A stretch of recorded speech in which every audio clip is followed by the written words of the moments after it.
नमस्कार सभी छात्र छात्राएं, कैसे हैं आप लोग। उम्मीद है आप बहुत स्वस्थ और प्रसन्न होंगे। मैं फिर हाजिर हूं आपकी वर्कशीट लेकर। नवीं कक्षा की हिंदी की पाठ हमें पढ़ना है ललद्यद वाक। कार्यपत्रक आपका 57 है, तारीख है 18/11/2020। और यहाँ आपको कक्षा अध्यापक का नाम और यहाँ अपना नाम लिखना है। पिछले कार्यपत्रक संख्या 54 में हमने जाना कि वाक 4 पंक्तियों में लिखी गई कश्मीरी शैली में एक गाए जाने वाली रचना होती है।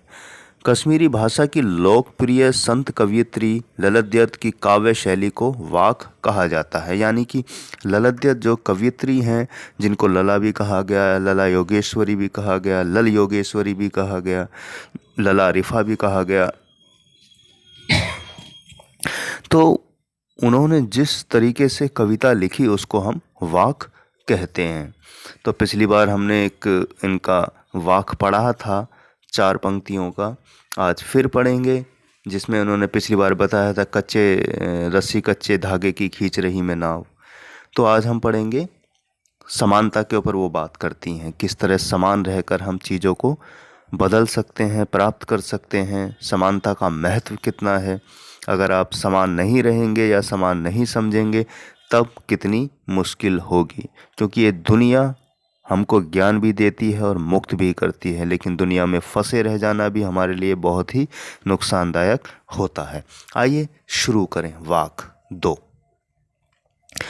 खा खा कर कुछ पाएगा नहीं, ना खा कर बनेगा अहंकारी। सम खा तभी होगा संभावी, खुलेगी सांकल बंद द्वार की, खुलेगी सांकल बंद द्वार की। तो कवियत्री ललित यहाँ कहती हैं कि खा खा कर कुछ पाएगा नहीं, ना खाकर बनेगा अहंकारी। कि अगर तू मोह माया में फंसा रहा, इस दुनियादारी में फंसा रहा, तब भी तुझे कुछ ना मिलेगा। और ना खाकर बनेगा अहंकारी। ना खाकर बनेगा अहंकारी से मतलब है कि कुछ लोग सब कुछ छोड़ देते हैं, यानी हर चीज़ का त्याग कर देते हैं। और जो हर चीज़ का त्याग कर देते हैं उनमें भी एक अहंकार आ जाता है कि भाई मैं तो त्यागी हूँ। और अगर तुम भोग विलास में ही लिपटे रहोगे, यानी कि रुपए पैसे मोह माया स्त्री ये सब चीज़ों में ही लिपटे रहोगे, तब भी तुम कुछ नहीं पाओगे। तो उसमें संसार में बंध कर आप रह जाओगे। अगर सब कुछ छोड़ देने पर भी आप अहंकारी बनोगे। अब यहाँ अगली लाइन में कहती है कवित्री कि समखा तभी होगा संभावी। कि अगर बराबर चलेगा, यानी कि ना इधर ना उधर, यानी कि दोनों को समान रूप से एक बीच का मार्ग अगर आप निकालते हैं कि समखा, सम माने समान, समखा तभी होगा संभावी।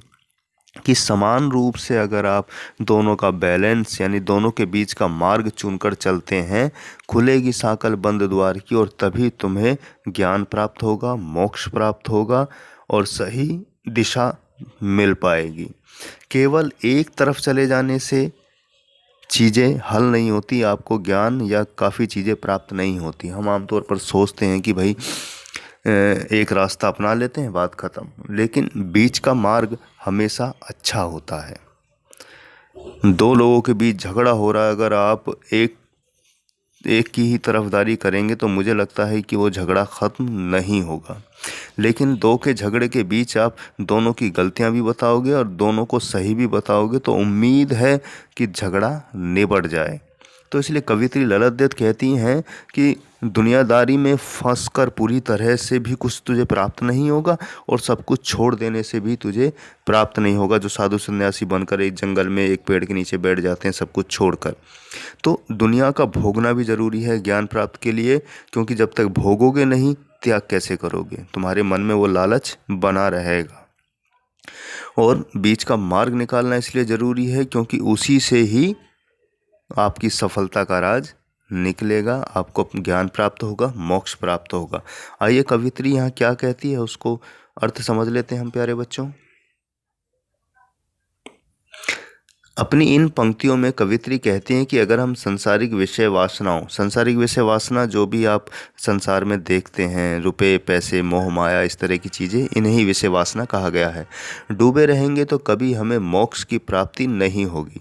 इसके विपरीत अगर हम सांसारिक मोह माया को छोड़कर त्याग और तपस्या में लग जाएंगे तो इससे भी हमें कुछ लाभ नहीं होगा। जैसे कि शुरू की 2 लाइनों में वो कहती हैं कि खा खा कर कुछ पाएगा नहीं, ना खाकर बनेगा अहंकारी, कि फंसा रहेगा, संसार की चीज़ों को भोगता रहेगा, उससे भी कुछ प्राप्त नहीं होना है।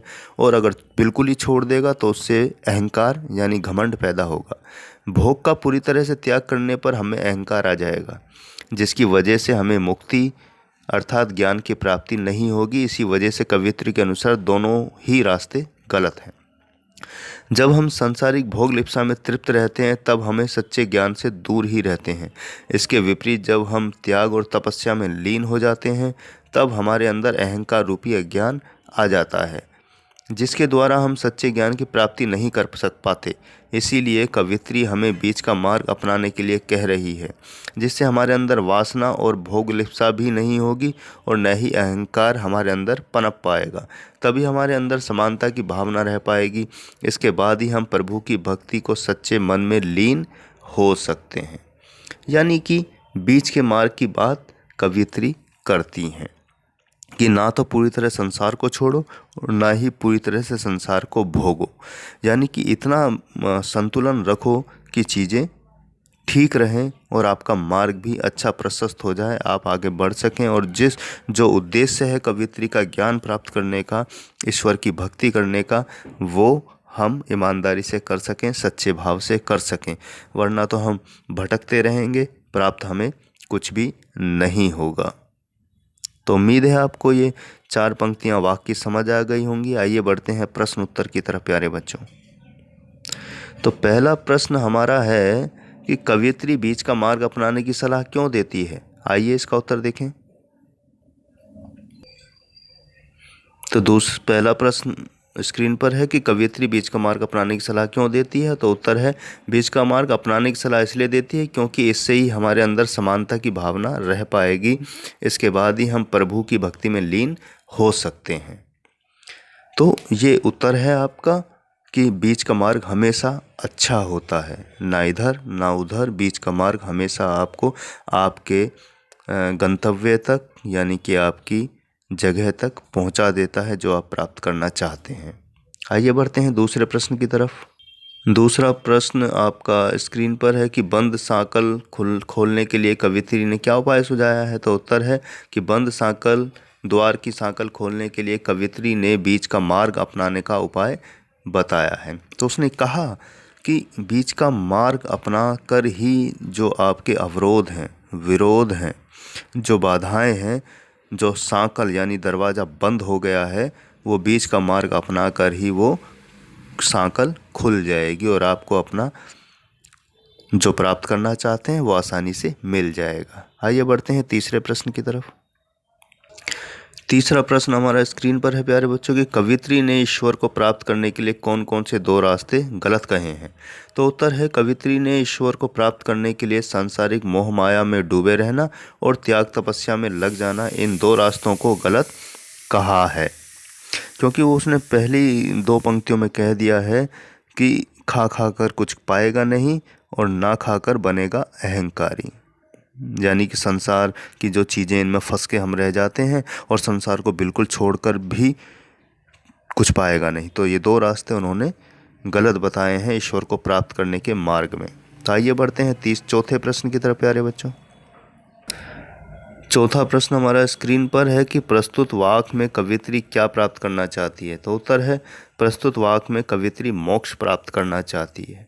तो किसी भी साधु संत की एक ही इच्छा होती है, जो संसार को जान चुका होता है, पहचान चुका होता है, वो यही चाहता है किसी भी प्रकार उस ईश्वर की अनुभूति यानी फीलिंग प्राप्त हो जाए, मोक्ष प्राप्त हो जाए। मोक्ष कोई अलग चीज़ नहीं है कि मुल्ला पंडित से करवा कर हवन या कुछ तो उससे प्राप्त हो जाए, ऐसा नहीं है।